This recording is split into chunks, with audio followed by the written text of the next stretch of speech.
warahmatullahi wabarakatuh. Alhamdulillahi rabbil alamin. Wassalatu wassalamu ala ashrafil anbiya wal mursalin. Nahmaduhu wa nasta'inuhu wa nastaghfiruh. Wa na'udzu billahi min shururi anfusina wa min sayyiati a'malina. Man yahdihillahu fala mudilla lahu wa man yudlil fala hadiya lahu. Rabbi shrah li sadri wa yassir li amri wahlul 'uqdatam min lisani yafqahu qawli. Amma ba'd. Alhamdulillah, bersyukur kehadrat Allah Subhanahu wa taala kerana dengan izinnya dapat kita bersama pada pagi ini. Dan terlebih dahulu saya ucap terima kasih banyaklah kepada pihak penganjur, khususnya Aipaksi ini. Yang utamanya Cikgu Nasir lah, dan juga semua sahabat-sahabat yang terlibat. Seperti mana yang disebut tadi, lama cuti. Bila lama cuti tu mungkin kena refresh mula tu masalah daripada awal tajuk tu tak. Jadi seperti yang disebut tadi, sebenarnya perbincangan kita ni masih lagi bab yang ke-10 itu. Muka surat 127 kalau kitab saya ni, iaitu menyembelih binatang dengan niat untuk selain Allah. Jadi isu yang kita bincang ni isu sembelihan. Isu sembelihan yang dilakukan bukan kerana Allah. Walaupun boleh jadi dia kata nak ambil darah sahaja, daging tu kita nak makan, nak gulai lah. Dia kata kita niat kerana Allah, baca bismillah. Dia ambil darah nak bagi kepada bomoh itu termasuklah. Bila kata niat kerana Allah, dia tidak berkait dengan niat-niat yang lain. Alasan yang digunakan itu sebenarnya dia tidak tidak terpakai di situ. Boleh jadi ada yang kata begitulah. Kita niat kerana Allah, cuma darah ni kita tak guna juga. Apa salah kalau kita ambil bagi pada bomoh misalnya. Sebenarnya kerana itu. Itu pun tidak boleh. Sebab isu sembelihan ni isu yang agak sensitif lah. Dan dalam mana-mana kitab pun kalau menyebut tentang sembelihan bukan kerana Allah ni, dia pergi kepada tajuk syirik itu. Dia akan pergi kepada tajuk syirik kepada Allah itu. Jadi kena berhati-hati. Jadi dalam bab ini kena ingat balik lah. Kalau kita perhatikan bab ini dikemukakan kalau ayat Quran itu 2 dalil ayat Al-Quran. Dan kalau hadis 2 hadis. Kemudian dibincang, disyarah. Jadi seperti yang disebut oleh pengurusi tadi, bahawa 2 dalil pertama iaitu surah Al-An'am ayat 162 hingga 163 dan surah Al-Kautsar ayat 2 itu telah kita bincang sebelum ini. Jadi pada pagi ini sambungannya dalil yang ketiga iaitu hadis Nabi SAW. Cuba tengoklah. Daripada Ali bin Abi Talib radhiyallahu an, ia berkata, haddathani Rasulullah sallallahu alaihi wasallam bi 4 kalimat. La'anallahu man dhabaha li ghairillah, la'anallahu man la'ana walidayhi, la'anallahu man awa muhditha, la'anallahu man ghayyara manar al-ard. Rasulullah sallallahu alaihi wasallam telah menceritakan kepada saya, kata Sayyidina Ali. Rasulullah sebut pada saya 4 perkara. Kalimat tu makna perkara. Saya terjemah mafhum lah. Sayyidina Ali kata Rasulullah sebut pada saya, Rasulullah cerita pada saya 4 perkara. Penting ni perkara ini ni. Itu maksud dia. Yang pertama, Allah melaknat orang yang menyembelih binatang dengan niat selain Allah. Allah melaknat. Sebut Allah yang melaknat. Allah itulah punca rahmat. Sebab laknat ni kalau mengikut ta'arif ulama, maknanya seseorang itu at-tardu 'anil rahmah, dijauhkan daripada rahmat. Tiba-tiba punca rahmat itu sendiri kata Allah, punca rahmatnya Allah sendiri kata mana kalau saya nak terjemah dengan bahasa mafhum, mana Allah tidak akan memberi rahmat kepada orang yang menyembelih binatang dengan niat selain Allah. Allah tak akan bagi rahmat. Rahmat ni apa? Kebaikan. Ramai juga sebenarnya ulama dia kata rahmat ni apa yang ma yahtaju ilaih, ma nahtaju ilaih. Apa yang kita perlu pada perkara itu rahmat lah. Yang kebaikan lah, yang bersifat kebaikan. Tak kira apa saja. Kadang-kadang kita tak tahu pun apa yang perlu dari diri kita. Tiba-tiba sakit. Rupanya tak cukup zat-zat tertentu. Kita tak tahu pun. Jadi, maknanya terhindar daripada rahmat, dijauhkan daripada rahmat. Bahkan Allah sendiri yang tidak memberi rahmat kepada orang yang menyembelih binatang, orang yang berkorban dengan niat bukan kerana Allah. Itu poin yang pertama. Poin yang kedua, Allah tidak memberi rahmat. Kadang-kadang kalau kita sebut Allah tidak memberi rahmat, tak nampak besar sangat dalam orang Melayu. Kena sebut laknat juga. Laknat dia bunyi berat. Allah melaknat orang yang melaknat kedua orang tuanya. Yang ketiga, Allah melaknat orang yang melindungi pelaku kejahatan. Dan Allah melaknat orang yang mengubah sempadan tanah itu. Dia ubah batu sempadan tanah itu. Kalau zaman dulu dia tidak ada sistem seperti kita sekarang. Sekarang ni kalau ubah 4 kali sehari, dia apa sekarang ni? Sebab perkara tu sudah disistemkan. Makna kalau ubah pun dia ada juruku. Sistem sekarang ni susah lah. Cuma dia penipuan dalam bentuk lain. Penipuan dalam bentuk lain. Dalam bentuk tukar milik dan sebagainya lah. Nak ubah sempadan tanah sehingga jadi sempit. Orang yang berjiran dengan dia, itu dulu berlaku ketika tidak ada satu sistem seperti sekarang ini. Nak tentu payah balik sebab dia panggil batu sempadan itu dia ubah. Manarul ard, batu sempadan itu dia ubah. Dia buang, dia tanam di tempat lain. Jadi sempit lah. Sekarang ni tak boleh buat begitu dengan sistem yang ada. Baik. Daripada hadis ini cuba tengok syarah tu lah. Syarah hadis. Dalam hadis ini Rasulullah SAW memperingatkan umatnya terhadap 4 kejahatan. Baginda SAW menyebutkan bahawa Allah Ta'ala mengusir serta menjauhkan pelaku pesalah salah satu di antara perkara tersebut dari rahmat Allah. Maknanya kita boleh sebut 4 perkara yang disebut oleh Sayyidina Ali ni, riwayat Sayyidina Ali, mana 4 perkara ni punca kita tak dapat rahmat. Punca dijauhkan rahmat. Cuba bayangkanlah kita hidup dalam keadaan tak dapat perlindungan Allah. Tak dapat rahmat Allah. Sedangkan rahmat ni puncanya daripada Allah. Orang kafir pun dapat rahmat daripada sebab tu dia boleh hidup senang itu. Tiba-tiba Allah kata tak dapat, sedangkan kita ni orang Islam. Maknanya itu satu perkara yang berat sebenarnya. Di bawah ini dihuraikan ke-4 perkara yang disebut dalam hadis ni. Yang pertama, bertaqarrub, yakni berusaha mendekatkan diri dengan menyembelih binatang dengan maksud bukan kerana Allah. Perbuatan ini bererti memalingkan ibadat kepada selain Allah, kepada sesuatu yang tidak berhak mendapat peribadatan. Kita ni bila kita nak ibadat, nak sembah Tuhan, kenapa hal lah? Sembah Tuhan ni bukan sembahyang saja. Bahkan hidup kita keseluruhannya adalah merupakan ibadat kepada Allah.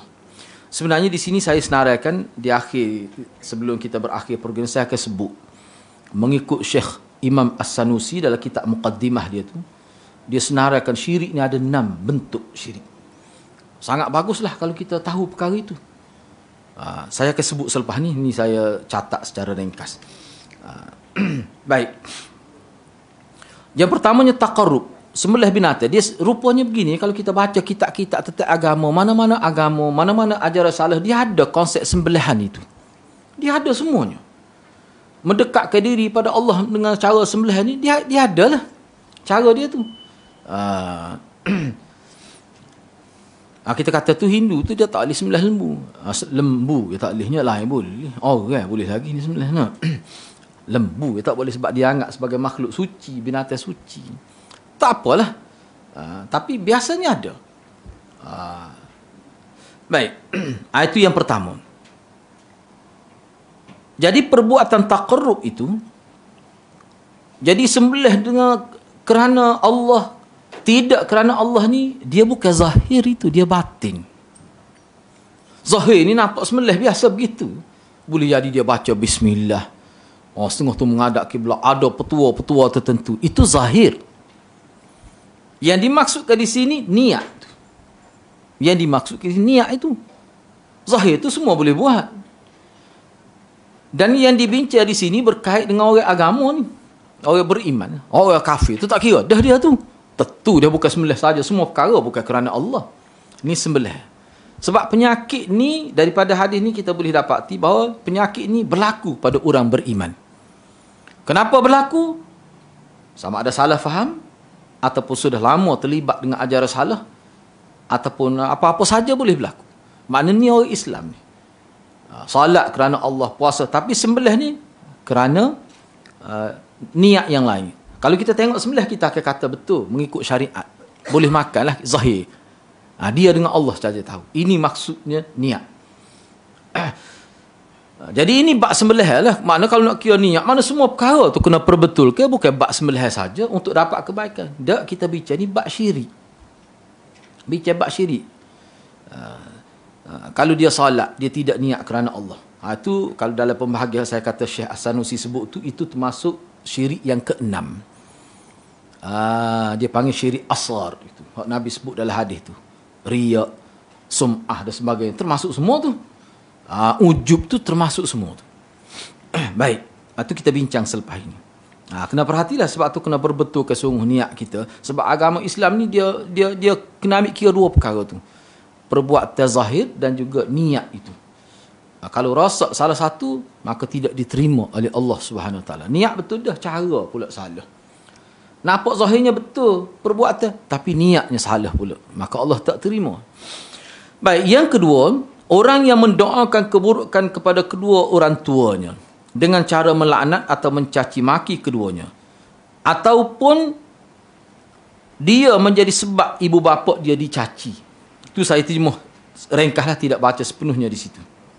Mana maksud Nabi seseorang mendoakan keburukan kepada ibu bapa dia tu sama ada secara hakikatnya begitu, zahirnya begitu sungguh.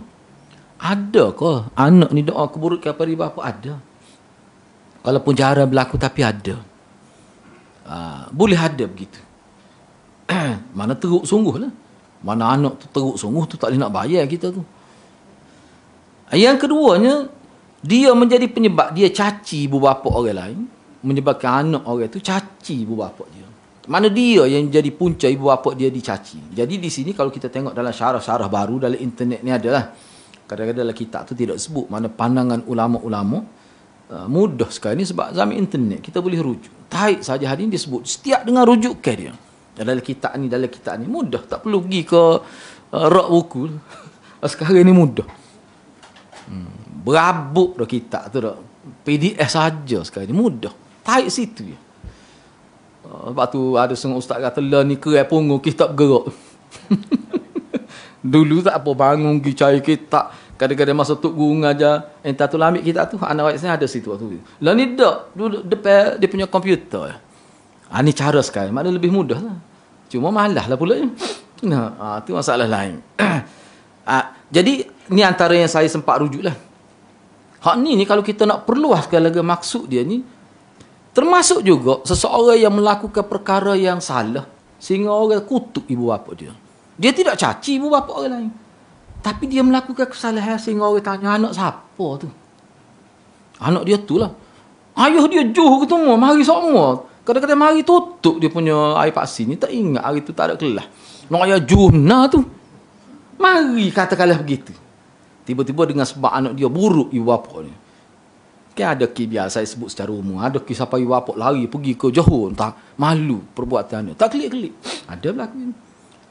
Jadi malu ayah dia. Seolah mana ayah dia jadi terkutuk seperti dia juga. Pada ayah dia tu tak bersalah pun. Itu boleh termasuk juga. Mana dia telah melakukan perbuatan yang mencemarkan nama baik ayah dia. Ada yang sebut begitu. Tetapi asal hadisnya tidak begitu. Asal hadis ni maknanya caci lah. Dia kutuk ibu bapa orang lain. Kan kutuk ibu bapa ni dia benda yang sensitif tu. Perkara yang manusia tak kira agama, tak kira bangsa, tak boleh terima tu perbuatan tu. Tiba-tiba dia buat begitu dengan sebab tu orang kutuk tu. Dosa dia seperti dia kutuk ayah dia sendiri. Dosa dia seperti dia kutuk ibu bapa dia sendiri. Maknanya besar tu. Dosa tu besar. Dia dalam agama Islam kita ni, dia begitu sifat dia. Kalau kita perhatikan dalam hadis, satu-satu perbuatan tu walaupun perbuatan tu sama, tapi dalam keadaan tertentu dia jadi lebih besar dosa.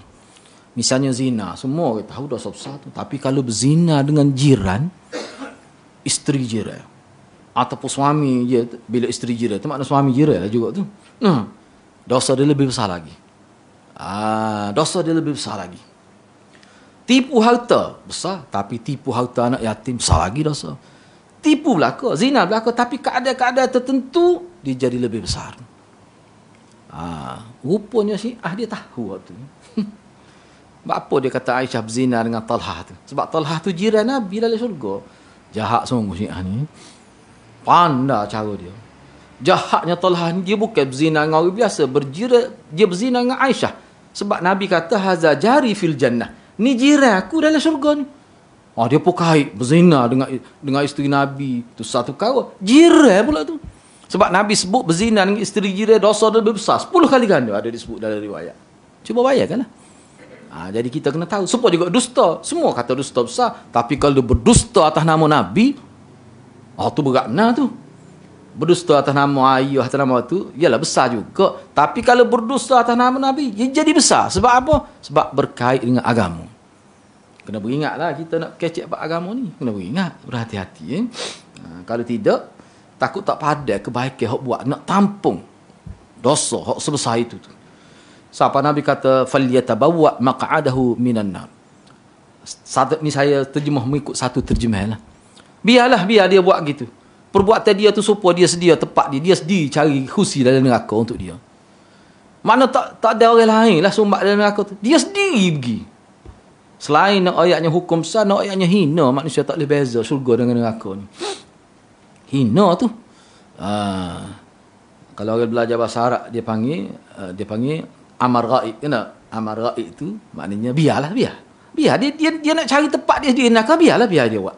Kita boleh terjemah gitu. Amar ghaib tu. Misalnya dalam kitab, dulu saya pening juga. Kita tak erti nak terjemah. Tapi bila saya tanya mati dah ustaz labik kita dah. Dia kata man ara falyabhas man arada an yabhas. Nak terjemah macam mana tu? Sebab kalau dalam amar ghaib ni biasa terjemah hendaklah. Dia kata tak. Terjemahnya biarlah dia nak bincang, biar dia bincang. Falyatabawwa maq'adahu, biarlah dia nak masuk neraka, biar dia buat sendiri. Biar dia usaha sendiri untuk masuk neraka. Jadi makna Nabi sebut situ orang yang berdusta atas nama Nabi. Berdusta atas nama Nabi ni ulama sebut tidak semesti dia menyebarkan hadis palsu, tak mesti. Menyebarkan hadis palsu dalam keadaan dia yakin hadis tu palsu, hak tu memang jadi kafir dah tu. Ni menyebarkan hadis palsu ni selain daripada berdusta atas nama Nabi ni, selain daripada menyebarkan hadis palsu, termasuk juga adalah menonjolkan amalan yang tidak daripada Nabi tapi dikatakan Nabi buat. Ataupun dia ni watak agama, dia buat sesuatu yang berbentuk agama sehingga difahami itu ajaran Islam, ajaran Nabi, juga termasuk dalam berdusta atas nama agama. Maknanya dia ada keluasan maksud dia tu. Kena berhati-hati. Kita ni orang agama. Dengan pakaian kita, orang tahu dah kita ni orang agama. Kita buat sesuatu, masyarakat awam tak tahu apa, dia kata tu agama dah tu. Maka pakai ikut ramai-ramai. Tu seperti berdusta atas nama Nabi. Orang sanggup habis harta kalau berkait dengan Nabi ni. Tu bahaya tu. Kena berhati-hati. Sebab tu saya sentiasa sebut, saya mengajar hadis. Hadis-hadis tak tidak. Jadi bagaimana kita yang kita kata pelajar ni nak jadi ejen penyebar hadis? Bagaimana? Jelas ulama sebut. Tampil ke sunnah. Tak payah bercakap, tak apa buat sunnah. Biar orang faham. Maknanya kita sedang menyebarkan hadis. Sama juga seperti berdusta atas nama Nabi. Dia watak agama, orang kenali sebagai agama. Dia tampilkan perbuatan yang sebenarnya tidak daripada Nabi. Tetapi penampilan itu dalam konteks agama difahami sebagai agama oleh orang awam, orang agama pun ikut dia, padahal tidak. Itu juga termasuk dalam berdusta atas nama Nabi melalui lisanul hal. Na'udzubillahi min dzalik. Perbuatan itu Nabi kata seperti dia sendiri. Biar dia nak sedia ke tempat dia dalam neraka, biarlah. Royak pun tak dengar, duk tolong je muda apa tua. No. Biar. Itu makna terjemah itu. Jadi berhati-hatilah. Yang ketiga, orang yang melindungi pelaku kejahatan, yang mana sepatutnya orang itu akan dapat hukum syarak, tapi dia lindungi. Lalu dia menghalangi dengan sebab dia melindungi, tak kira lindungi ni dalam bentuk apa saja. Boleh kias sendiri. Mana banyak kalau dia tu kita kata pihak pembesar negara, kerajaan. Dia hakim. Dengan sebab itu kroni dia, keluarga dia, sepatut kalau orang lain kena hukum dah kalau ikut prosedur biasa.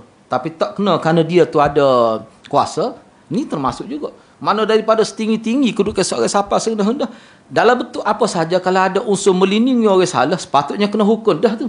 Tak kena kerana campur tangan dia, maka perbuatan dia itu seperti menghalang hukum agama dilaksanakan. Itu yang pertama. Yang kedua, ataupun dia reda kepada bid'ah dalam agama dan dia perakui, reda. Dia tidak sekat, dia ada kuasa. Dia tak sekat, dia boleh sekat. Sebab dia yang bui tauliah tu. Tapi dia tak tarik. Alasannya begini. Sebab salah seorang tu dia sebut, kita tidak bertindak sebab ustaz tu. Dia bukan kata, Nabi kata. Sebenarnya ucapan dia ni sebelum PKP lagi. Sebab kita pernah report pada satu kes pada dia. Lepas tu bila dia teliti, dia kata dia tak ada kata, Nabi kata. Tengok, tak faham. Padahal ulama dalam kitab klasik pun sebut ni, saya fitnah atas nama Nabi, tak semesti saya berhadis palsu. Melaksanakan ajaran yang nampak agama. Padahal bukan agama pun. Dan dia tu orang agama. Menjadi ikutan masyarakat. Itu seperti menyebarkan hadis palsu. Dia bukan bercakap tentang buat rumah tu. Bukan bercakap tentang perkara. Bercakap tentang agama tu. Berat semua.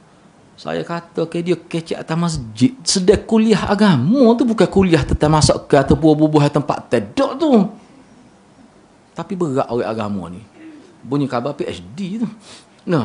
Teruk tu. Sehingga kita jadi sakit kepala. Dia tak ada apa-apa. Kita sakit kepala tu. Dia kata apa lah jadi lagu ni. Dia kata selagi dia tak biar ke dia lah. Dia kata moga dia tidak kata Nabi kata begini. Dia tak kata. Orang sesat ni cerdik juga. Berat semua. Tak tahulah gitulah. Boleh fikir sendiri lah. Lepas tu ada pokok dia kata Nabi kata hadis palsu betul benar. Tak bertindak juga. Tak juga. Ni berat tu. Mana dia melindungi ahli bid'ah tu. Mana ahli bid'ah tu boleh bebas aktif. Kerana dia kita nak bertindak tak boleh. Sebab kita ni bukan ada kuasa pun. Berat tu yang menanti dia di hadap akhirat. Saya nak sebut lagi sini biar dengar. Kita akan dakwa dia di hari akhirat. 3 kali dia sebut sekali ni. Kita akan dakwa di hari akhirat. Kita tak akan biar saja. Sebab ini bukan isu peribadi. Ini isu agama. Teruk sangat. Bebas buat-buat tu. Bahaya. Benda ni dia isu-isu yang berkait dengan akidah. Dia tidak boleh biar. Dia mesti dimatikan pada tunas dan benih dia tu lagi. Kalau dia berkembang ramai jadi ikut tu jadi Syiah dulu. Tahun 79 tu sudah ada dah ulama luar negara. Sudah ada dah ulama dalam negara pun. Tapi orang tak nampak. Bila sudah berkembang biak, sampai sekarang ni generasi ketiga di sini. Generasi ketiga. Cuba bayangkanlah.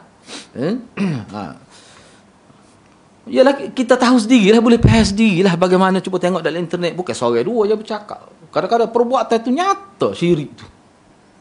Nanti lepas ni pembahagian kita nak kategorikan syirik yang mana tu. Mengikut Syekh An-Nasuri, Syekh An-Sanusi dalam kitab Al-Muqaddimah. Itulah penulis Ummul Barahin itulah. Baik, yang keempat, orang yang mengubah dia punya batu sempadan tanah. Yang mana batu sempadan itu fungsi dia untuk menyatakan hak tanah individu tertentu. Dia ubah tu. Ubah ni maksudnya satu ketika mana sistem tanah tu tidak sistematik seperti sekarang lah. Mana penting sangat tu. Kalau dulu, kita ingat kalau zaman dulu pun mengikut orang tua kita, kadang-kadang tara tanah tahu dengan pokok besar. Pokok besar tu lah tara tanah ayah mung tu. Enggak mampu kerah pokok tu.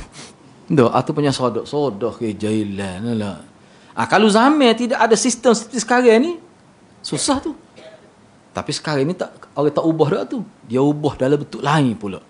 Jenayah tu lebih canggih lagi. Sesuai dengan perkembangan zaman ni tau. Akhir sekali dia ubah tu. Dalam sistem. Tengok nak pergi bayar cukai. Mana jadi nama orang lain. Tak gerak batu tara tu. Tapi jadi nama orang lain. Enggak orang kita lah ni dia kira dokumen. Dia tidak kira hak tu. Dokumen tu Allah tak kira. Dia kira hak siapa. Tu dalam agama kita. Sebab tu hari akhirat Bila berlaku ki tanah ki gapo, dia tidak minta cuba tengok file macam mana. Malaikat tak minta tu. Hak siapa? Kamu ubahlah setara mana pun, hak tu dia ambil kira. Tu dia ada, sebab tu mahkamah Allah ni dia tak serupa mahkamah dunia ni. Mana orang tak boleh nak menipu. Jadi begitu. Jadi dengan cara memajukan atau tak kiralah dia sama ada dia kurang ataupun macam mana, ikutlah asalkan berlaku kezaliman dari sudut mengambil hak orang lain dari sudut tanah. Kenapa disebut tanah? Kenapa disebut tanah di sini? Sebab tanah ni dia jadi pesaka. Biasanya aset kekal orang panggil. Banyak ke 7 donasi. Kita pun tidak tahu, sebab tu kita kena sentiasa berdoa. Tanah yang kita miliki daripada ayah kita tu, kita pun tidak tahu, boleh jadi generasi ke-7 tu ada tipu tanah orang. Cuba fikir bagaimana. Ada setengah ulama kata tak berdosa, kita tak tahu. Dah tak ada orang tuntut tu. Muka tu asal pun dia tidak tahu. Dah bawa dulu tanah tok dia asal ni. Tetapi ad-dararu la yuzalu qadiman. Ulama guna kaedah. Perkara mudarat, perkara tak betul ni, dia tidak jadi betul walaupun 1000 tahun. Tetap tak betul. Maknanya orang yang mula-mula melakukan penipuan itu dan orang yang tahu, dia akan berdosa beribu tahun lah. Kalau tidak dikembalikan semula tanah kepada orang yang berhak tu. Lepas tu nak buat macam mana tu? Situlah ada cara Islam ni dia panggil tazkiyatul mal. Kita bersihkan harta dengan sedekah. Boleh jadi boleh hilang dengan perkara itu. Tetapi hak mula-mula melakukan kesalahan. Nenek kita yang keberapa? Datuk kita. Cuba bayarkanlah. Sudah beberapa ratus tahun dah dia sentiasa mendapat dosa. Kadang-kadang tanah sudah dijual beberapa kali dah. Beberapa tukar nama dah kita kata. Penama tu berubah-ubah. Sudah dapat hasil dah. Duit sudah dibelanja. Bagaimana? Rosak tu punya kehidupan manusia tu. Mana tanah ni berat. Yang kedua, tanah ni dibina rumah, ulama kata.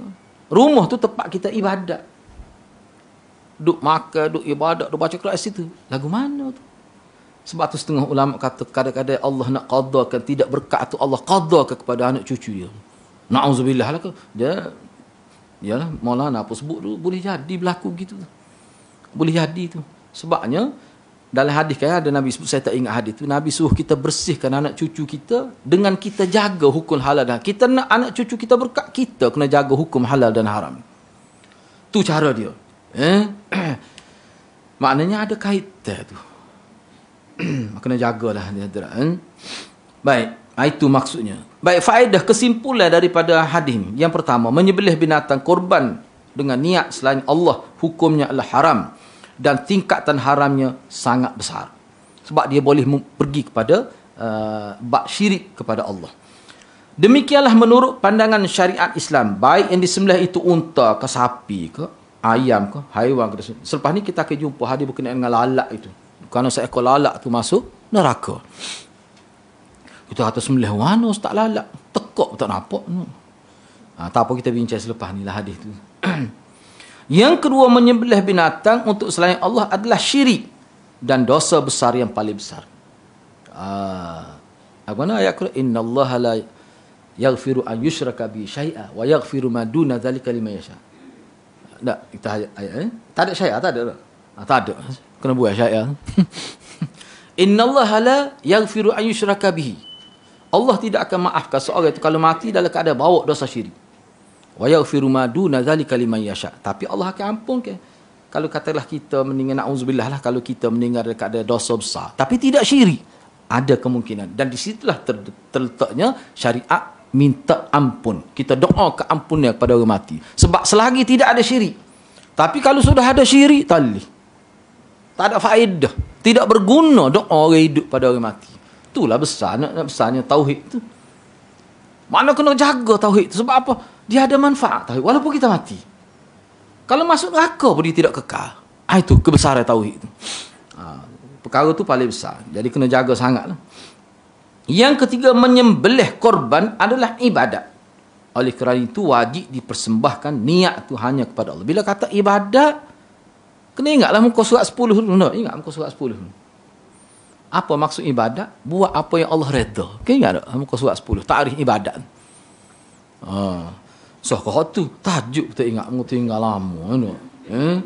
Musim PKP nak mana? Gitulah. Ada tengok dalam internet tu, dia buka kitab tu. Dia ngajar anak murid senyap. Rupanya kitab lain dia bawa. Ada dalam internet. Lucu sungguh. Malas sebutlah ustaz mana tu. Mujulah kita tak sapa gitu lagi.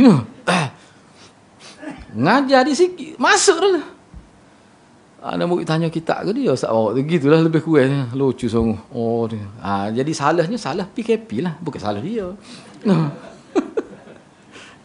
Ada macam mana? Tapi tak apalah. Mana boleh mengajar juga salah buat kitab pun. Baik, yang keempat, cuba tengok ni. Haram melaknat mencaci maki ibu bapa. Mana ibu bapa orang lain? Ibu bapa kita sendiri, iyalah. Ibu bapa orang lain pun tak boleh. Baik secara langsung ataupun kita menjadi penyebab ibu bapa kita dilaknat oleh orang lain. Seperti yang kita bincang tadi lah. Itu termasuk dalam dosa besar. Kena ingat bila sebut dosa besar ni, dia mesti melalui prosedur taubat yang khusus. Dia tidak hilang dengan semata-mata sedekah. Tak. Tak. Dia mesti melalui prosedur khusus. Menepati rukun taubat, kehendak taubat. Yang kelima, haramnya menolong maupun melindungi para pelaku kejahatan. Tidak boleh. Itu termasuk dalam bersekongkol dengan dia lah. Bahkan cenderung pada zalim pun sudah haram dah. Ni dia terlibat dah tu. Kalau dia menolong, menjaga, dia pula jaga sehingga terlepas daripada hukum, itu makna dia sudah bersekongkol, itu haram. Nyata haram. Haramnya meredai atau setuju, tambah satu lagi, atau membiarkan bid'ah. Tambah satu lagi tu. Atau membiarkan bid'ah. Apa bentuk bid'ah? Tidak boleh. Tidak boleh. Yang ketujuh, haramnya mengubah batu sempadan tanah dengan tujuan untuk mengambil hak orang lain. Jadi hak ni pun kena ingatlah, kalau dalam konteks kita sekarang ni, makna kalau kita nak bercakap tentang tanah juga, maknanya kita merampas tanah orang lain dengan apa cara sekalipun, itu hukumnya haram. Dah haram besarnya dosa tu. Sebab apa tadilah? Boleh jadi masalah dia jadi harta pusaka, buat rumah di tanah tu dan sebagainya. Banyak berlaku ni, ni pun ada berlaku ni. Ni dalam ketika saat kita bercakap ni, yang saya kenal lah. Yang saya kenal. Tanah tu, dia satu keping tanah. Sebab ni dibawa pada saya. Minta supaya kita tolong nasihat pada ni. Ni kira 3 orang adik-beradik, 2 perempuan, 1 lelaki. Ayah dia bagi tanah. Tak tahulah macam mana dia bagi pada hak kakak tu namun. Tu. Jadi tak sempat. Jadi bila ayah tu meninggal, jadi dia lambat-lambat ke dia punya masuk nama 2 orang lagi tu. Kekal nama dia. Siapa anak besar? Bila anak besar, anak cerdik ni, bila dia tengok tanah tu nama mak dia, dia tak sebahagi pada pak saudara dia, 2 orang lagi. Mak saudara dia. Cara mana dia buat? Dia pakak buat rumah atas tanah tu. Pokok dia. Dapat saudara dia pun sudah meninggal dunia. Bawa geripok pun, dia lebih 6 bulan, dia ada sistem dia lah. Jadi tak boleh. Macam mana? Tu jelas semua orang tahu. Mana kalau pergi ke mahkamah tu, kalau nak saksi boleh bawa berapa putih bah tu. Saksi tu. Orang kapur tahu belakang ni tanah siapa. Baik tak apalah, di segi dunia dia menang lah, kita kata di mahkamah ada. Tapi hari akhirat macam mana tu? Sebab pak saudara dia sebut pada saya, kita tak reda dunia akhirat. Mak saudara dia pun lari. Tak mau tengok, dia sedih. Macam mana adik-beradik boleh buat begitu, sama-sama adik-beradik ni. Pergi, sewa tempat lain. Dia kuasai buat rumah di situ. Sekarang pun boleh berlaku gitu. Lepas tu bagaimana dengan salat dia di rumah tu? Dengan baca Quran ibadat. Sedangkan kalau kain curi pun salat tak boleh pahala. Dia sah di segi pekah semaya tu. Tapi tak ada kelebih langsung salat itu. Na'udzubillah min dzalik. Mana benda tu boleh berlaku sekarang lagi. Padahal anak dia tu sebaya saya ya. Tapi susah manusia bila harta kita nasihat pun tak terima. Maknanya di situ dia sudah tidak dapat kebaikan. Sentiasa dilaknat oleh Allah setiap saat. Tak tahulah, tapi orang ni tidak mikir gitu asal keboleh ya. Kecek gitu pun tak boleh gah apa pun. Aku dosa pun boleh tanah. Kadang-kadang manusia ni gitu, susahlah kita berusaha dengan orang dunia ni. Tu. Tapi agama ni perkara yang nyata, bukan main-main. Realiti lah agama ni. Agama ni realiti, bahaya. Agak-agak dia dengar lah saya sebut gini. Agak nyata dah tu. Kalau dia dengar tahun lalu, dia lah tu kita maksud tu. Nak macam mana? Baik. Cuba tengok lagi. Yang ke-8. Bolehnya melaknat orang-orang fasik secara umum tanpa kita menentukan individu secara khusus. Boleh kita laknat. Tapi teruk sangatlah. Sebab tu ulama sebut jangan kita laknat, mudah-mudah laknat itu jangan. Kerana ada kesilapan sikit sebanyak pun kita laknat. Sebab tu dia kata boleh ni mana harus. Tapi saya lebih kepada berdasar pada kita tengok dalam kitab lain, itu tidak termasuk, ramai ulama kata makruh paling kurang. Tak boleh mudah-mudah sebab laknat ni dia berat, dia doa berat sangat tu. Malah kalau laknat ni mana kita doa kepada Allah supaya jangan bagi rahmat pada dia, tak berat tu. Berat tu. Sebab tu tidak boleh, jangan mudah-mudah lah. Kecuali orang tu jahat sangat kita kata. Sehingga ramai orang sesak ke dia. Nasihat habis cara dan nasihat tak terima. Mungkin lah doa biar Allah mati awal, kalau tidak nyanyi kat orang, no? Boleh lah, boleh. Lepas tu kenapa ustaz tak doa supaya dia terima hidayah? Doa dah, tak jadi apa. Ustaz juga yang kata gitu tu. Sebab dia bimbang, dia kata nak doa depan Kaabah. Tu dia. Masuk lalu doa tu. Tak tahu dia faham lagu mana, no? Dia maknanya boleh sebenarnya. Kalau siapa melampau. Tapi sebaik-baik doa kebaikan lah dulu. Minta Allah bagi hidayah. Cuba dulu begitu. Sebab itulah perkara-perkara ni dia tak sudah dengan hukum juga. Dia tak sudah dengan kuasa juga. Pihak berkuasa tu kena ambil tindakan. Kalau tidak, begitulah. Sebab kalau pihak kerajaan tak campur tangan, tak akan selesai masalah. Masalah lagi kalau pihak pergi autoriti pun lagu tu juga kepala otak, you know. Tu berat benar. Lebih kurang ya. Cuma hak tu lebih, dia ni kurang sikit. Kalau begitu, nanyalah kita masyarakat awam kena berhati-hati ya. Sebab sayanya begini, biarlah saya sebut. Jadi daripada pengamatan kita, apa yang berlaku tu adalah merupakan peningkatan daripada hak mula-mula dulu. Dia bukan bermula di situ, kita nak nampak sibuk bukan bermula di situ. Dia ada asas dia sebelum tu lagi. Apakah dia berhenti di situ? Tidak. Ajaran salah ni tidak berhenti, dia bergerak juga. Dia akan naik ke satu tahap lagi. Nak tengok sudah sampai ke tahap lebih, tengok negara di Nusantara ni juga. Siapa mereka sembah kubur. Yang sebut pada saya ni masih hidup lagi sekarang. Seminggu dia pergi, dia tengok, saya nak sebut ni. Ni siapa mereka berat ni? Mana hari-hari tertentu bawa anak murid satu madrasah pergi ke kubur, bercakap dengan guru yang mati dalam kubur. Hidup gini di kubur, dia bercakap. Dia kata minggu hadapan saya nak pergi umrah, dia pun senyap mentah. Dia dengar guru dia jawab, tidak kau tolu tu. Lepas tu dia kata sebelum pergi umrah tu dia nak mengahwinkan anak dia. Kalau tok guru boleh hadir kat molek dia pernah. Lepas tu dia suka, seolah dia dengar respon daripada guru dia tu. Rupanya dia begitulah, kita pun nak kata macam mana tak tahu tu. Bila saya dengar kata berat ni kau siapa tahap ni. Lepas tu saya sebut tadi, sahabat saya tu ustaz lah dia MA dalam pengajian hadis ni. Dia pergi tu, dia kata popok dia ni bila dia buat sambutan haul tu tahunan tu, hari kematian tu, adalah upacara, saya tidak cerita itu, panjanglah cerita tu. Bila selesai program tu, dia isap rokok secara berjamaah. Bukan sekadar semaya Jumaat dah.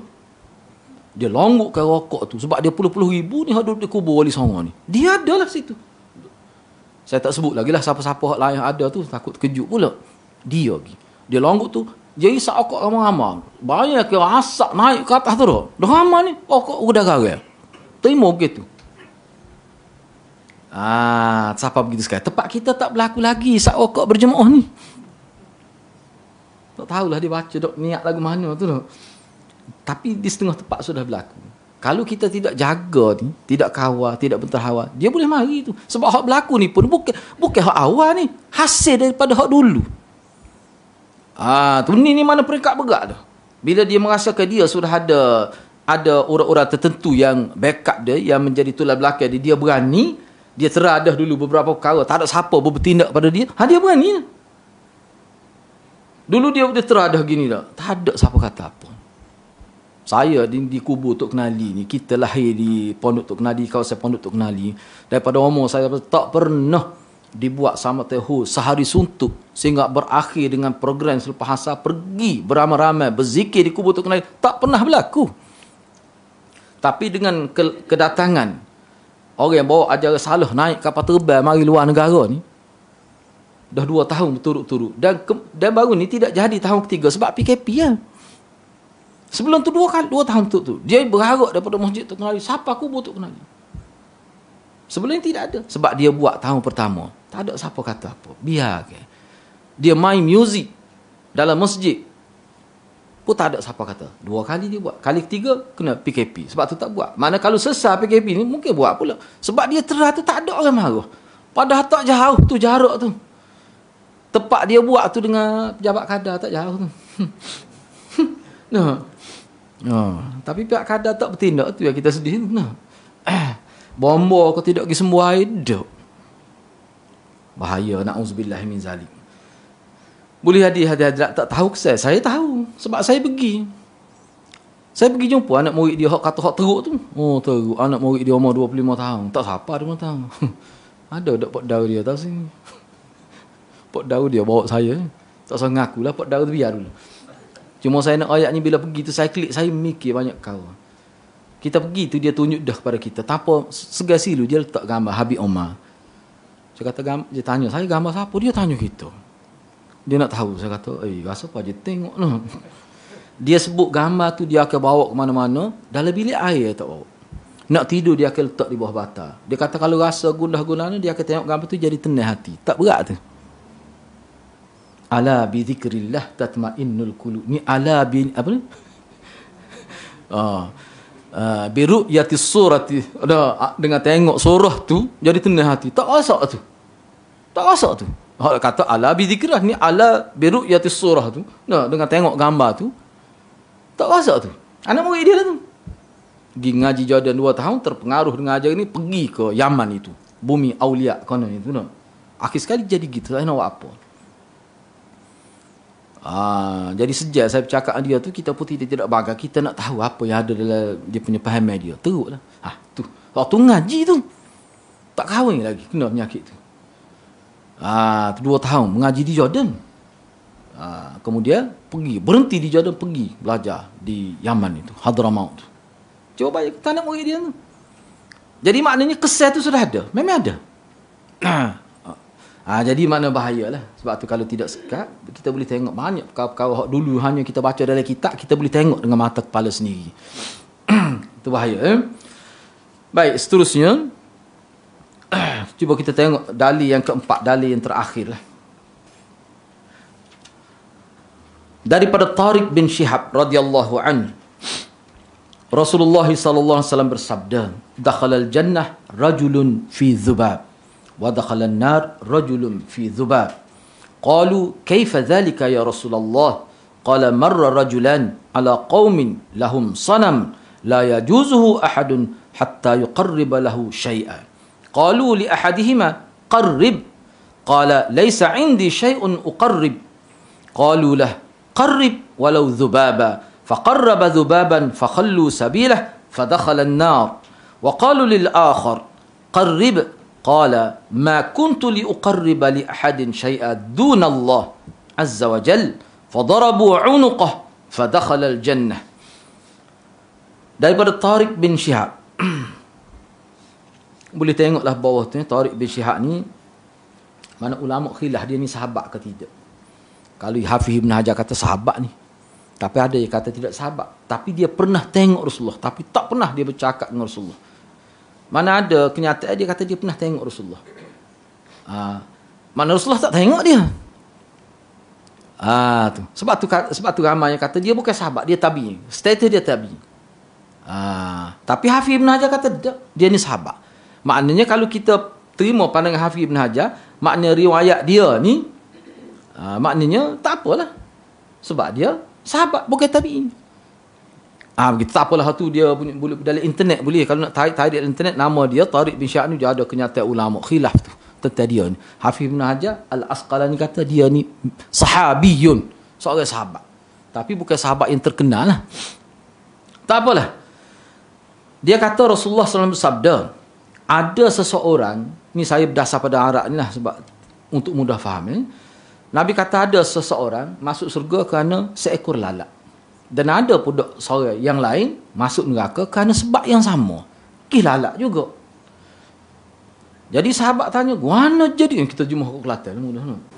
Dia bahasa nipis sikit lidah. Guana jadi gitu, wahai Rasulullah. Kilalak masuk surga, kilalak masuk neraka. Guana tu jadi gitu. Minta pencerahan tu. Enggak, Nabi kata gini, cerita ni berlaku zaman dulu. Ulama kata zaman Bani Israel, bukan umat Nabi ni, kini. Di mana ada dua orang. Dia lalu dia nak balik ke kampung halaman dia lalu di satu kampung yang mana penduduk itu sembah berhala. Jadi siapa-siapa nak lalu ke kampung dia mesti berkorban binatang untuk dipersembahkan kepada sanam itu, kepada berhala itu. Itu syarat dia, baru boleh lalu. Kalau tidak, tak boleh. Dan kalau tak buat gitu, dia akan bunuh. Tu. Jadi berlakulah pada dua orang ni. Jadi, mana tidak boleh lalu kecuali sembelih binatang. Apa saja. Tidak syarat binatang itu besar. Apa saja binatang. Maka mereka kata kepada salah seorang daripada dua orang itu, qarib, berkorbanlah. Yani taqarrublah kepada berhala ni dengan menyembelih binatang. Jadi lelaki orang itu kata, laisa indi syai'un uqarrib, saya tak ada apa-apa binatang pun. Nak sembelih apa? Saya tak ada. Mereka pun kata, korbanlah walaupun seekor lalat. Mana bunuh lalat. Tebuh lalat biar mampus tu. Lepas tu niat untuk taqarrub pada berhala tu. Maka dia pun buatlah begitu. Mana dia matikan lalat dengan maksud korban untuk berhala. Faqalu sabilahu, maka dia pun dibiarkan lalu, tidak diapa-apakan. Fadakhalanna, dengan sebab itu fa tu dia panggil fa lil akibat lah tu. Maka dengan sebab itu masuk neraka dia. Gitu. Baik. Dan penduduk kampung tu kata kepada seorang lagi, qarrib, bertakarrublah dengan menyembelih binatang, barulah kamu akan dibiarkan, dilepaskan untuk lalu jalan ini. Maka orang itu pun kata, ma kuntu liuqarriba li ahadin syai'an dunallah. Saya tidak akan berkorban apa saja semata-mata untuk dipersembahkan kepada selain Allah. Kalau kerana Allah, saya akan buat. Kalau bukan kerana Allah, saya sekali-kali tidak. Dia kata begitu. Maknanya dia jaga akidah dia. Lalu mereka memenggal lehernya. Fadarabu unuqah. Lalu mereka memenggal lehernya. Pancung dia lah. Matilah dia. Dalam keadaan mempertahankan akidah itu. Akidah tauhid. Fadakhalal jannah, maka masuk surga dia kerana jihad dia tu. Masuk surga dia. Baik. Cuba tengok syarah hadis ni. Ya. Nabi SAW menceritakan tentang bahaya dan buruknya syirik. Nabi sebut pada sahabat dia. Satu kisah yang berlaku. Ada seseorang yang masuk surga kerana seekor lalat. Tetapi ada pula masuk neraka juga kerana seekor lalat. Maka di sini Nabi membuat perincian dengan berkata bahawa kedua orang tersebut, mana ulama kata cerita ni nampaknya berkait dengan zaman dulu Bani Israel lah. Begitu. Jadi bila mereka ingin melintasi suatu tempat yang di perkarangan tempat itu diletakkan sebuah berhala, siapa pun yang bermaksud melalui tempat tersebut diwajibkan menyembelih binatang sebagai bentuk taqarrub untuk mendekat ke diri pada berhala dan sebagai untuk ta'zim kepada berhala, mengagungkan berhala itu. Jadi para penyembah berhala tadi meminta kepada kedua orang itu untuk menjalankan peraturan syirik itu seperti yang saya sebut tadilah, boleh baca sendirilah supaya lebih ringkas. Jadi ringkas ceritanya beginilah. Jadi yang masuk neraka tu apa sebab dia? Yang masuk surga tu apa sebab dia? Tu poin yang paling utamanya. Jadi yang masuk neraka tu kerana apa? Kerana dia telah melakukan taqarrub. Mana syirik dia ni syirik akbar ataupun syirik jali, bukan syirik kecil. Cumanya ulama bincanglah. Kan ada ayat Quran sebut waman ukriha ada wa qalbuhu mutmainnun bil iman. Mana seorang yang telah beriman kepada Allah dan dia dipaksa jadi murtad ataupun perbuatan kufur lah. Terpaksa buat kerana dia dipaksa. Dalam keadaan hati dia mutmainnun bil iman, hati dia tetap di atas iman, perbuatan dia tidak menyebabkan dia jadi kufur. Jadi hak ni lagu mana ni cerita ni? Hak ni ulama kata makna dia tu sudah boleh terima. Tak tahulah dia ni jahil setahu mana, tapi maknanya perbuatan zahir dia tu selaras dengan hati dia. Berkait dengan hati. Kalau nak mengikut syarat Nabi Muhammad, kalau dipaksa tak apa. Sembelih lah. Sebab kalau tidak dibunuh, seperti yang seorang lain tu, kan dibunuh tu. Tapi orang itu tetap. Sini pula ulama khilaf juga. Setengah ulama kata kalau kita ni rakyat biasa, kita diberi pilihan lah. Mana kalau kita terpaksa melakukan perbuatan syirik dengan sebab dipaksa. Dan kita ni orang awam, bukan ulama, bukan pemimpin yang menjadi ikutan orang, itu tak apa. Tapi kalau dia terpemimpin dengan sebab dia buat begitu boleh menyebabkan rosak masyarakat atau tak boleh. Ada peraturan yang disebut oleh ulama. Ini orang biasa. Sebab tu ulama kata maknanya dia ni walaupun tidak jelas, tetapi kalau kita lihat kepada kaedah dalam syariat Nabi Muhammad dasar pada ayat Quran tadi, dia ni hati dia sudah boleh terima dah perkara tu. Maknanya taqarrub yang dia buat tu bukan sekadar perbuatan zahir dah, sudah jadi dengan batin dia pun gitu dah. Sebab tu dia mati tu dalam keadaan syirik kepada Allah. Dan syirik tu syirik akbar. Ada pun seorang lagi tu masuk surga tu kerana dia mempertahankan akidah dia tu. Maknanya syahid tu. Bukan syahid kecil tu. Mana syahid besar. Itu. Baik. Jadi, kesimpulan hadisnya apa? Cuba tengok muka surat sebelah tu. Kita habiskan di sini. Jadi kesimpulannya bahawa syirik walau dalam perkara yang dianggap remeh, kecil saja oleh manusia, dia tetap bahaya syirik tu. Tak kiralah dalam apa bentuk sekalipun. Kayu kokka. Kadang tak nampak pakai cicing. Ramai orang pakai cicing. Tidak gitu. Ramai orang pakai cicing. Saya dulu pun pakai juga. 2. Kadang-kadang 3. Tapi bila kita bukan tak boleh pakai pun. Cuma dia jadi pecah dengan dia gitu. Tak pakai. Ada. Tak apa boleh pakai. Tak ada masalah pun. Tapi niat pakai tu lagu mana? Satulah masalah. Kita pakai kayu kokam tak apa. Nak pakai. Tapi kalau ada niat dengan maksud. Kita kata unsur-unsur yang kita kata mistik lah kita kata. Ada unsur-unsur yang macam azimat gitu. Itu masalah. Itu yang jadi masalah. Sebab kalau pakar ni kita rasa macam selamat dengan pakar dia. Mana kita pergi pun rasa tentera hati dengan sebab pakar ni. Itu bahayalah tu. Mana bergantung tu sudah bercampur bau tu. Antara bergantung dengan Allah bergantung kepada sesuatu tu. Sudah bercampur bau tu. Mana tidak murni syirik itu. Tidak murni tauhid itu. Sudah bercampur. Enggak syirik ni mengikut ulama. Dikatakan syirik akbar ni kalau berlaku 1% saja syirik sudah boleh merosakkan akidah dah. Sebab tu ingat nama dulu saya belajar akidah salah seorangnya dia panggil Ustaz Mak Maruk dulu. Ustaz Mak Sibahani dia panggil. Rasanya dia duduk di Capak Goceh tu. Dia kuliah masa tu kuliah di Masjid Ijaz tu lah ni comel dah masjid ni. Masjid hok tepi katil, suk katil panggil dia.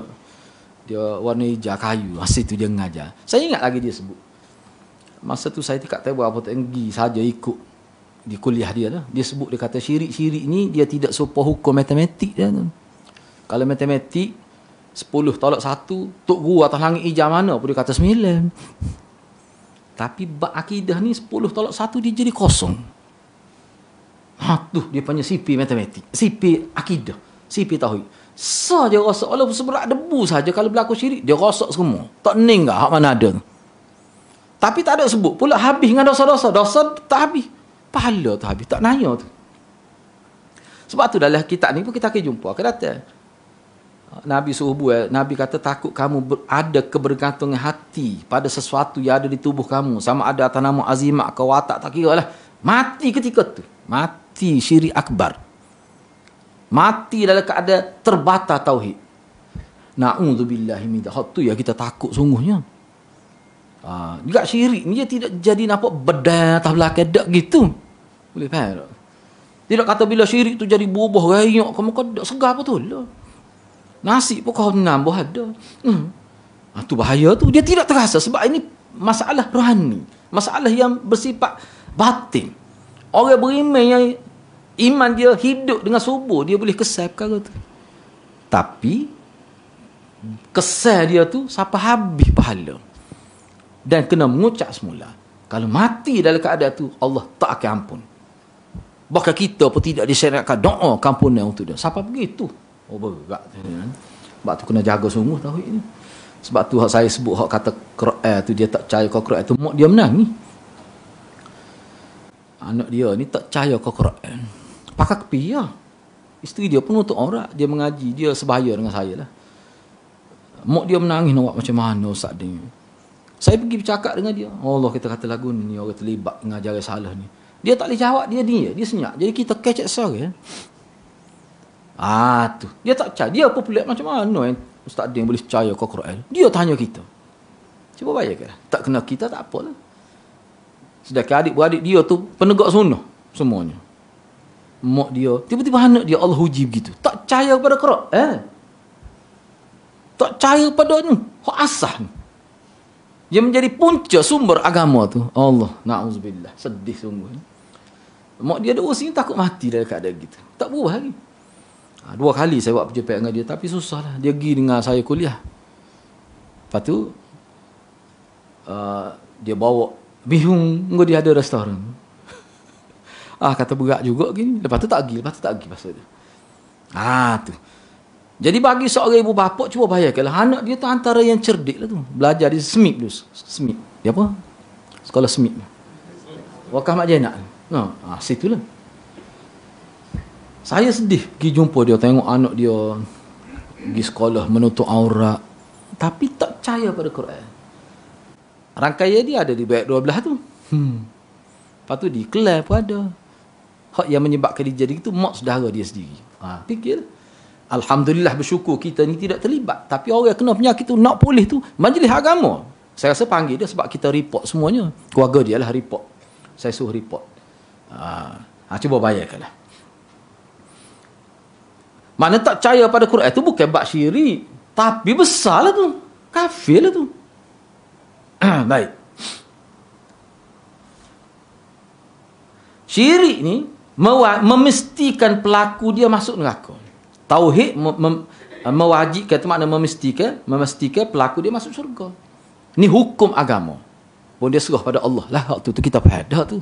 Tapi gitulah makna syirik. Yang beza syirik dengan tauhid ni. Tauhid ni kalau masuk neraka pun dia tidak kekal. Tu. Tapi kalau syirik kekal. Bahkan ayat yang saya baca, innallaha la yaghfiru ayyushraka bihi, tu ayat tu kalau kita tengok dari tafsir, syafaat pun tak akan dapat. Tak layak dapat syafaat. Orang yang layak dapat syafaat ni orang beriman. Dah kalau dia tak beriman, rosak dah iman, dia tauhid pun tak ada, nak dapat macam mana? Tiba-tiba secara terbuka menyebarkan syirik, tiba-tiba tidak bertindak, tu kesal sungguh kita. Bahaya. Yang ketiga, orang kampung ni pengalaman saya. Jangan kita ingat boleh jadi kita duduk mengaji seorang muslim dengan maulana. Kejut tengok. Orang kampung tak kejut. Sebab saya pernah jumpa orang kampung, bila ada ustaz, dia tak sebut. Tapi saya yakin Syiah lah. Dibaca. Dia kata, pelik apa? Dia kata, kita buat salah. Sahabat Nabi pun ramai masuk neraka. Dia kata, ustaz orang ngajar tu ayat gitu. Tak ada tu kalau Syiah yang kecek gitu tu. Lepas tu saya kecek lain, kita seri kejut kecek lain. Lepas tu tanya pula, makcik lupa nak tanya, nama ke dia ustaz? Tak saya rayak pasal tu. Makcik ni pun berat juga ni. Tak saya rayak. Kalau rayak kan apa? Cerdik juga ni orang tua ni. Kita kecek, tak tanya lalu. Dia ingat dah lepas tu, kalau tanya lalu, takut dia kejut. Gigi kata kecek buat lain. Allah, makcik tak ingat nak tanya ustaz mana kata gitu. Makcik tak ingat. Nampak terharap nipu. Saya nampak dah. Ija naik pun ni. Nampak. Tak serayak ni. Baik. Orang kapal, ustaz ayat dia terima lalu. Enggak, kalau hak sepuluh disebut tu dah, Allah hak tu, orang kapal terima. Mungkin ustaz kan. Lepas tu dia sebut pula ngaji. Habis pondok ngaji di Kelantan. Lepas tu tak puas hak ngaji. Tubik luar negara pula ngaji. Enggak, tok guru dia semua pakai serban. Panjang pula tu. Kita ni tak piah. Dah lah piah. Pendek pula tu. Misalnya benda-benda gitu orang kapal ni rebuh gitu. Tu mangsa dia, jadi mangsa dia. Sebab tu saya kata orang yang ada kuasa tak ubah tu, dia tanggung besar tu, bukan kecil tu. Kita tidak tahulah kesan kepada ucapan ajari dia tu sejauh mana terkesan pada masyarakat. Tak tahu tu, tak buat kajian lagi tu. Cuba bayangkanlah. Cuba tengok lagi. Seseorang yang boleh saja terjatuh ke dalam perbuatan syirik, akan tetapi dia tidak tahu bahawa hal tersebut syirik. Makna orang yang jatuh dari syirik, dia tak tahu syirik. Dia buat syirik tapi dia tak tahu syirik. Hak tu pun masuk neraka juga. Masuk neraka juga. Walaupun ada setengah ulama kata, ni kita tidak bincang dari sudut mana pihak kerajaan ni. Atas nama individu itu saja. Bolehkah seorang itu dia kata di hadapan Allah, saya tak tahu? Boleh. Awak telah buat syirik di mahkamah Allah ni. Awak telah buat syirik gini. Dia pun kata, saya tak tahu tu syirik. Agak-agak malaikat lepas ke? Tak. Tetap masuk neraka juga. Sebab apa? Sebab dia hidup dalam situasi yang sepatut dia tahu. Bukan dia hidup dalam hutan seperti orang Sakar ni, seperti orang hidup di Kelantan kita. Kapal. Sepatut dia tahu seperti mana dia boleh tahu maklum lain. Sepatut dia tahu. Mana itu sudah berlaku kecuali. Ni pendapat umum ulama ni. Mana dia tak boleh kata saya tak tahu syirik. Sebab boleh lah ni. Ya. Oh, saya tak tahu pun nak pasal apa si hari. Lama dah ada orang tak tahu misalnya. Boleh kata orang tak tahu dimaafkan. Tak boleh, tak kata gitu. Oh, tak apalah, tak apa. Cuma kita samai dulu dia tu. Lama dah tak pergi bala kita pun dia tu. Kita wui dulu ni sekeping. Lepas ni tahu tak? Oh, tahulah dia kata kena 100 hijau tahu. Maknanya sini tetap masuk neraka juga. Tu.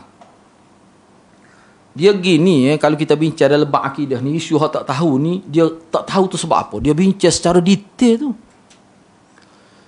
Kalau siapa menepati syarat dia tak tahu tu diizinkan oleh syarat, dia panggil ahlul fatrah.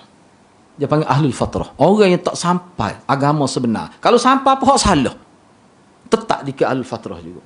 Maknanya al-fatrah ni maknanya bukan kata dia masuk surga. Hak tu kita serah pada Allah. Kita jangan buat hukum sekali-kali terhadap orang itu. Serah pada Allah. Sebagai contohlah. Di negara China, saya pernah tengok satu program dia panggil Jejak Rasul. Jejak Rasul ni ialah nak panggil jejak kubur pun boleh juga. Sebab dia banyak pergi kubur nampaknya. Tak apalah, hak ni dia pergi masjid. Jejak Rasul dia masjid besar di China, di kawasan, saya rasa dia bukan kawasan tu, mana kawasan yang kira-kiranya orang Islam situ tu dia macam tak berhubung dengan dunia luar. Tapi Islam lagi, ada masjid besar. Dia pun cuba ambil gambar masjid dari semua sudut di bahagian luar. Bila dia ambil di bahagian dalam, ada gambar Khomeini besar dalam masjid tu. Saya kata, ni masjid Syiah ni. Katakanlah, kata masyarakat situ tak tahu. Tiba-tiba puak Syiah lebih dahulu bawa agama, kata Islam, dia pun terima. Dekat dia yakin dengan pakaiannya, Syiah kan penampilan dia menarik. Maka orang situ terima. Jadi yang sampai tu ajaran yang salah. Syiah. Nak kira macam mana? Itu surah tu. Ulama terserah pada Allah. Sebab dia kira kalau sampai pun yang tidak benar, itu masih dikira tak sampai hakikatnya. Hakikih gitu kita serah pada Allah. Tak perlu hukum. Tapi kalau duduk di Kelantan, nak cari ahlul fatrah, payah tu. Kau cari hak tak pakai luar, pakai pempah saja lautan. Hak tu lain cerita.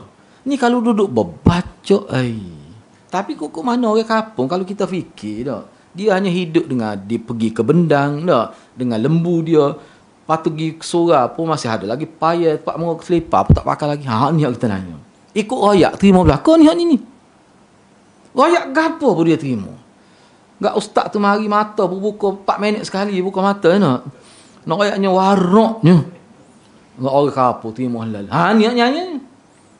Kita duk main tak apa, moga dia tak kata Nabi dia tak kata Nabi kata. Duk main gitu lagi. Gerak no. Kalau sebut lagi tak boleh sekat tu no. Maknanya dahsyatlah. Baik, terus cuba tengok lagi. Peringatan dari perbuatan dosa walaupun terlihat kecil. Hadis ni hadis ihzar. Hadis memberi peringatan. Dosa ni walaupun nampak kecil, cuba ayat kelalak ke kecil, tapi syirik tu. Sebab apa? Sebab dia tu. Walaupun berkait kelalak, sebab dia tu. Yalah, kalau saya nak sebut banyak ni cikgu dia ni pengetua ni tak kata siapa. Seru pengetua. Pengetua sekolah hebatlah dia ni. Dia kena samai mahkamah. Katanya tak tahu laki ke dia. Jumpa dengan saya lah. Dia kahwin ayah saya lah, mudah ayat gitu. Dia singgah masa kebetulan saya ada. Dia bawa 5 perkara. Besi bak. Hak lemah selaginya misarima tu ada tu. Nyambil masa mana? Lepas tu gapo dia ada apa perkara yang saya pun tak pernah dengar. 5 dia tunjuk. Ada belakang tak sini. Dia saya dengar dia ni. Dia kata ni ikhtiar usaha supaya Tok Hakim tu memenangkan kes ni kepada dia. Jadi Tok Hakim jadi penipala kali. Sekali jadi menang dia. Nak mempengaruhi hakim dengan azimat. Azimat lah tu. Hak tu bawa mawi. Ni pinjam sebentar ni. Sesakih ni kena hantar balik dia tu. Dia tunjuk pada saya. Hak saya ingatnya besi bak. Karat damak besi tu. Lepas tu misal rima. Lepas tu ada 3 perkara lagi. Nak kata lagu mana tu? Nak kata ahlul fatrah tu? Cikgu, guru besar, pengetua tu. Orang-orang begini, bila kita sebut dah, royak gini, dia kata ustaz kata tak apa. Ada ustaz kata tak apa. Ikhtiar. Sebab abak dia kata, Panado ikhtiar. Kalau percaya ke Panado, kapi apa tu lah. Ustaz tu bawa gitulah juga ni. Nah, hidup kiyah dengan Panado. Sebab tu Guru Menteri Besar Kelantan almarhum, dia kata apa-apa ni kadang-kadang rosak dah otak. Dia tengok orang duk jual awah timu, timu Cina, duk lepa-lepa. Dia jual awah dia nak buat gitu juga. Dia tu buah juga gitu. Betul buah tu, tapi tu buah timun. Dia tak apalah lama-lama gitu. Awak tu buah dia, tak erti ke benda gitu. Dia kata apa? Buah juga. Tu dia jadi selaru tak bila kena penyakit ni. Dia jadi gitulah. Qiyas pun jadi orang panggil ma'al farid, qiyas ma'al farid. Qiyas benda dua perkara yang tidak sama. Rosaklah. Buah dia yang buah timun nak qiyas. Lepas nak tahu.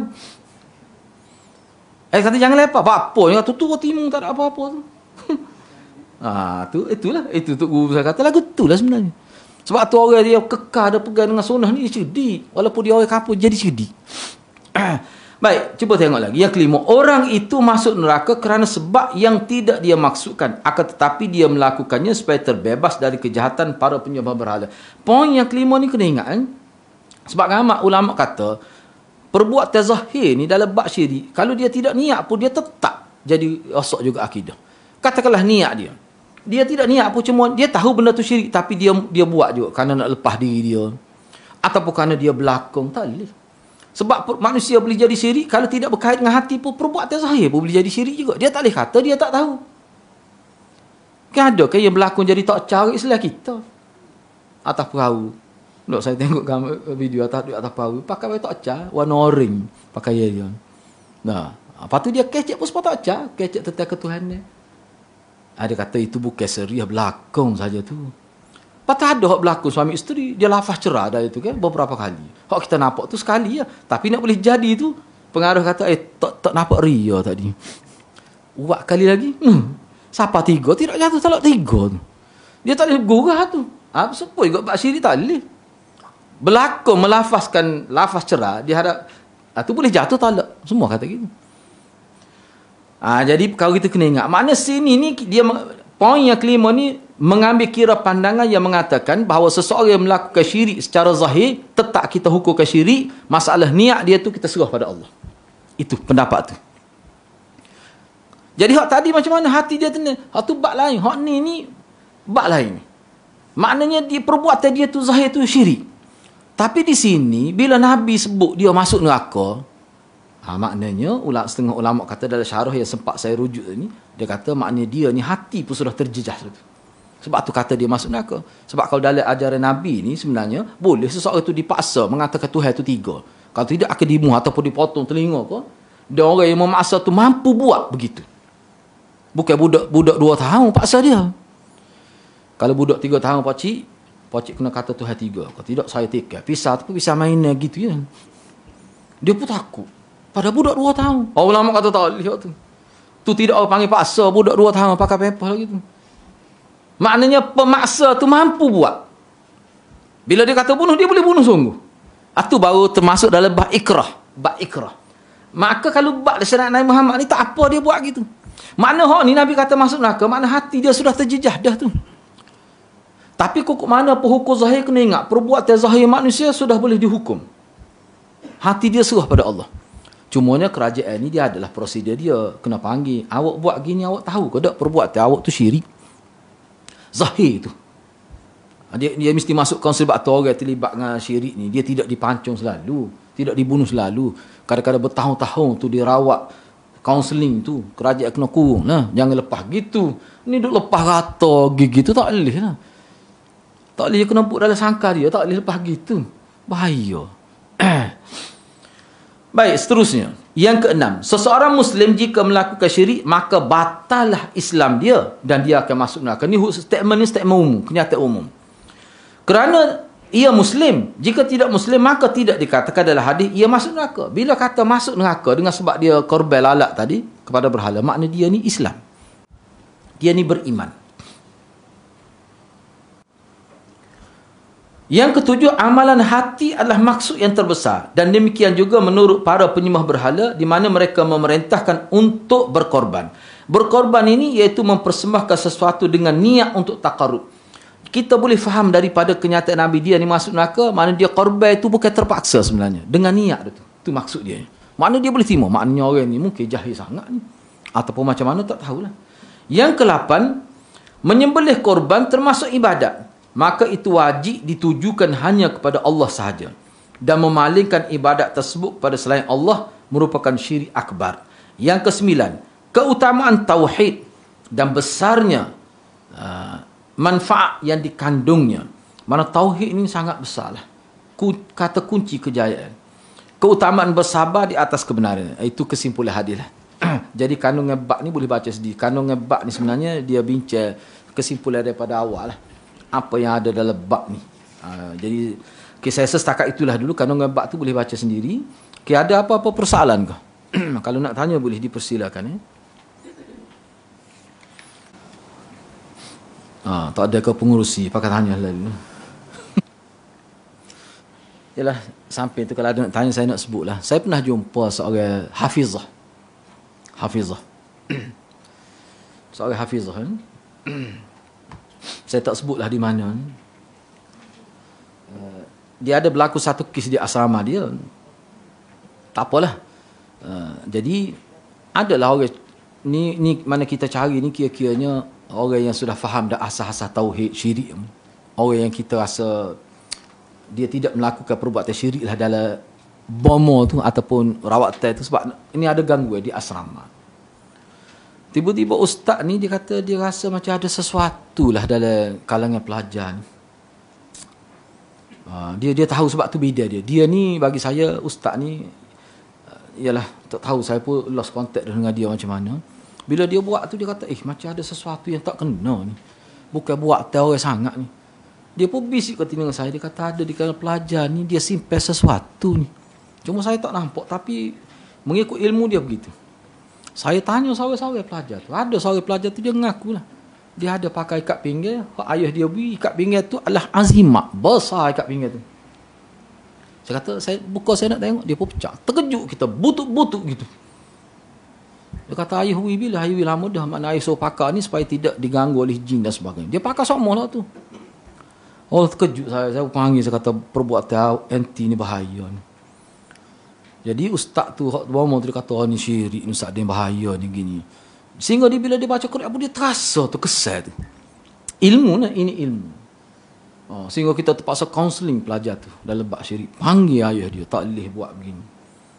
Ayah dia kata tu ustaz yang bagi, ustaz kata tak apa. Saya kata tak boleh. Banyak anak kita yang tak tahu apa asal agama, tak kukuh lagi. Dalam keadaan mesti tak seroyak lah. Mesti bila ada duk pengen gitu, seroyak lah. Mesti dah hati gisi tu. Syirik-syirik ni bukan tolak Tuhan. Tengok Tuhan retak, tengok duk pengen retak. Tu makna syirik. Bercampur bau tu. Hak tolak Tuhan tu dia panggil mulhid tu. Hak ni syirik-syirik ni bercampur bau. Walaupun sebesar zarah pun. Gangguan dah tu bila ada. Sedangkan Nabi, hak watak, hak duk ditekak haiwan pun Nabi suruh buat. Kita akan jumpa juga dalam hadis ni. Hak dah buat daripada tumi arnak tu. Dulu orang Arab dulu dia gantung kalung ni dan dijampi oleh bomo lah. Tujuan letak di tengkuk haiwan itu, kalung tu sama ada tulang ikan ataupun tumi arnak yang dijampi oleh bomo supaya binatang itu tidak kena penyakit. Perbuatan syirik lah. Bila masuk Islam, Nabi suruh buai semuanya. Hak duduk di tubuh awak, di tubuh binatang awak kena buai semuanya. Tak boleh. Sebab apa? Nak jaga akidah. Ada berlaku gitu. Jangan main-main tempat kita. Padahal ayah dia tu kira nak dah kepada agama tu. Siapa sanggup harta anak ngapa. Tapi boleh berlaku. Tu saya jumpa sendiri. Ayah dia memang bagus. Tapi nak buat macam mana? Ustaz ni bahaya juga. Ustaz ni pun. Okey, boleh. Dia soalan tu jelas dah tu. Tak payah ulah tu. Dia beginilah mudahnya. Pertama sekali, kenyataan itu karut. Itu pertama sekali. Dari segi kenyataan itu sendiri tidak betul. Kecuali ada dalil, kita nak dalil. Yang kedua, apa yang disebut tu berkait dengan apa? Berkait dengan fiqh ke? Berkait dengan akhlak? Tak, berkait dengan akidah tu.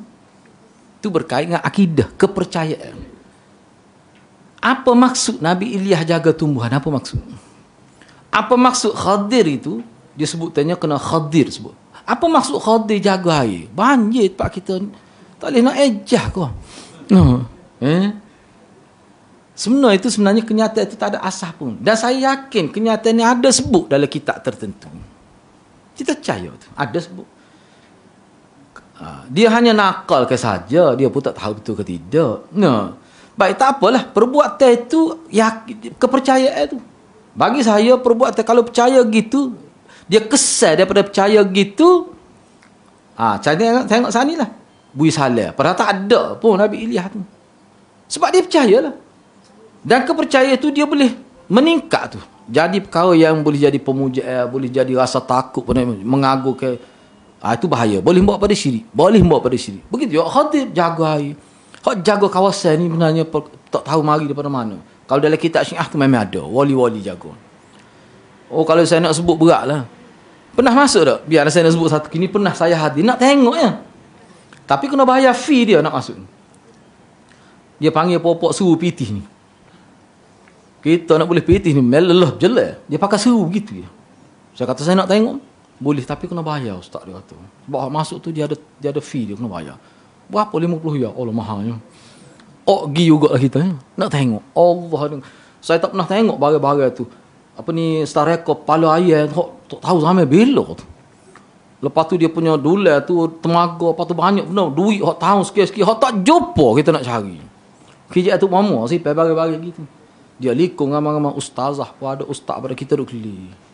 Kita kata kalau boleh duit ni aku nak tengok nombor siri dia.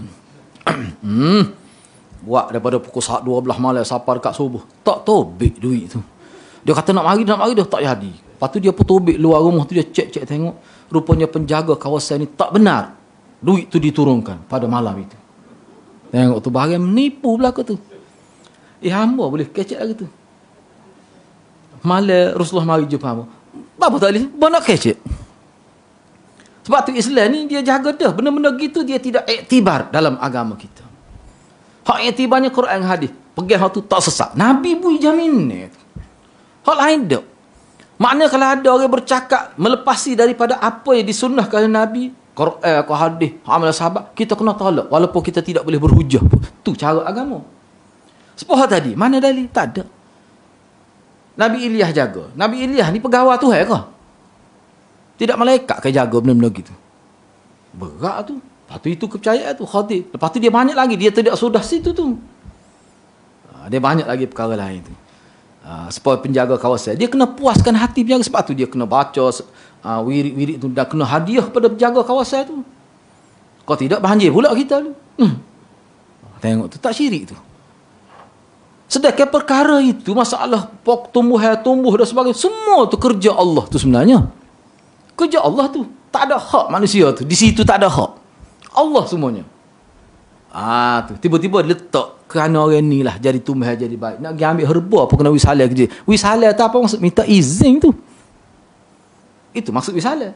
Baik, kau tahu wisalah dia buat warna kot. Pak kau pergi ambil begitu. Dia tak apa kau. Kau dia kekeh betul. Tak ada apa juga. Kepercayaan. Orang lain pergi ambil Cina, pergi ambil pun tak ada wisalah kepada Ilyas ke apa. Nabi Ilyas. Kepercayaan. Bahaya tu. Dia akan ada satu keyakinan. Keyakinan itulah sebenarnya kita kata bahaya tu. Jadi kukuk mana pun katakanlah berlaku. Ni pernah berlaku. Allah malah nak sebut lah. Pengalaman kita bergaul dengan popok ni. Katakanlah. Misalnya saya nak sebut ni sebab ni pernah berlaku. Kita ada pengalaman. Pengalaman nak tahu ikut. Masalah dia hidup keceknya kita pergi, kita tanya. Ni khadir lah, tanya dia. Dia kecek. Tak nampak kita tak nampak. Dia kecek. Lingo dia dengar. Lingo kita tak dengar. Tak aci tu gitu tu. Mana kita tak layak nak dengar suara khadir tu. Tak apalah, saya ada pengalaman tu dengan popok sesak ni. Hak ni katakanlah. Tiba-tiba dia pergi ke tempat tu, dia wisalah. Ilyas jawab. Lepas tu Ilyas pun tubik dalam rupa seorang manusia. Orang ni memang dia akan kata Ilyas tu. Tidak gitu kan? Mudah ya kalau kita tanya Ilyas ni lagu mana rupa dia. Enggak Ilyas ni sampai bila? Macam mana awak boleh tahu hidung Ilyas ni gini? Dia kata orang yang tidak ikut bidan ni dia tak tahu. Dia akan jawab gitu. Dia akan jawab gitu. Saya pernah jumpa ni. Saya pernah masuk dalam bilik dia suluk tu, dia bercakap dengan orang tu, bercakap orang tak ada, kita tak nampak. Bahkan jadi saya nak tanya orang yang dia bercakap rijalul ghaib tu, saya kena tanya dia. Saya kata tak boleh kau saya nak direct dengan dia. Lepas tu kalau dia jawab, saya tak dengar, tak apalah awak tolong ayat. Ni tak kena ayat ke dia kena ayat. Seolah kawan tu tak faham bahasa Melayu. Ngaruk sungguh. Ni kuning belakang ni kain. Nak ayat apa ni? Kena ingat hak kata ustaz ni depan orang Allah Subhanahu Wa Taala tak nampak. Bila dia yakin saya jadi pengikut setia dia, dia benar kita masuk tempat dia ibadat malam terkejut. Ustaz ni pakai jubah putih, serba putih. Tafsir Quran tak apa tengok terjemahan ni. Tengok tafsir Quran mengajar. Mati dah dia ni. Banyaklah benda dengan batu, stopok batu ni, batu bukit ni air laut ni ada belakang dengan wasbah besar bola pada wasbah. Rapat dia ni okcik sampai kecil sekali. Dia kata astagfirullahalazim. Pengikut dia memang teruklah ustaz ni. Tapi orang panggil setengah terpanggil tu guru dia. Tu. Banyak saya jumpa. Hak cicing duduk rumah apa ni cicing. Sebut sasa ni cicing ni, kesal cicing ni begini. Ustaz tu. Tulis kitab tajwid ustaz ni. Macam mana? Tu na'udzubillah min zalik. Bahaya. Sebab tu orang agama ni dia berdosa kot tu ya. Dia tak nipu orang. Nipu dah tu benar tu. Berat pada nipu biasa dah tu.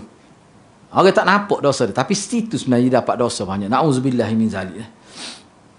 Okey, begitu. Jadi maknanya salah tu. Bahkan kalau nak tanya kita tu dia berada di atas landasan nak pergi ke syirik tu. Sebenarnya perbuatan kepercayaan begitu tak ada asas langsung. Tanya gak dia ambil mana? Tanya dia ambil mana? Itu termasuk perkara ghaib. Ilyah Khadir ni termasuk perkara ghaib. Tak tahu dalam Quran pun tak ada sebut. Kalau kia Bukhari mati dah dia ni. Dia beginilah mudah.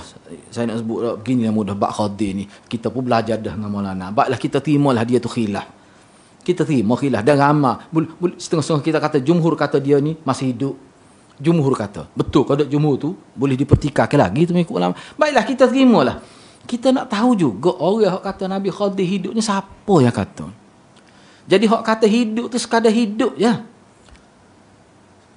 Ulama yang kata hidup dia sekadar hidup. Sekadar tu saja.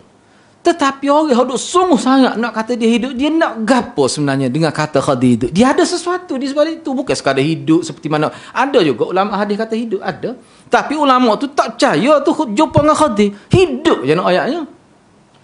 Ni Nabi Khadir mari nak minggu. Bahan nasi biryani rumah dia. Lepas tu kata dia pergi situ, pergi sini Khadir. Boleh seru nama Khadir. Itu lain tu. Tak ada ulama hadis kecek gitu. Popok ni popok sopi, popok tarikat. Sebab tu kalau kita tengok dalam kitab, boleh tengok dalam internet dia buat senara. Antara ni pandangnya ulama yang kata dia masih ni dalil dia. Bagi saya lemah tu dalil tu.